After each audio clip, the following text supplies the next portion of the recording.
দাঁড়া, আজকে তো তোকে মেরেই ফেলবো। ভাই, এটার মধ্যেই ও ঢুকে পড়েছে। যখনই ও এই পাইপ থেকে বেরিয়ে আসবে তখনই আমি ওকে মেরে দিব। তৈরি থেকো। এটার মধ্যে তো কিছুই নেই, আমি নিজের চোখে দেখেছি ওকে। দাঁড়াও, আমি দেখতেছি। আরে এটা কি হয়ে গেল? আবে ও তো ওদিক দিয়ে পালিয়ে গেল। জলদি ওকে ধরে নিয়ে আয়, একমাত্র ওর রক্ত দিয়েই আমি ঠিক হতে পারবো।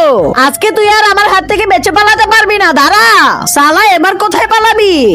অনেক ভালো করেছিস ভাই, এটা আমি শুধু আমার জন্যই ধরেছি। আচ্ছা ঠিক আছে ভাই। ভাই জলদি নিয়ে আয় ওকে। কিন্তু তার আগে তুমি যদি চাও তোমার মা জান্নাতে যাক, তাহলে এই ভিডিওটিতে লাইক করে চ্যানেলটিকে সাবস্ক্রাইব করে দাও। আর যদি চাও জাহান্নামে যাক, তাহলে কিছুই করতে হবে না, আর কমেন্ট বক্সে আই লাভ ইউ মা লিখে যাও। ইয়া সালা, তুই ব্যাগ দিবি না তাই না? এখন এটা আমার ভাইয়ের জন্য নিয়ে যাবো।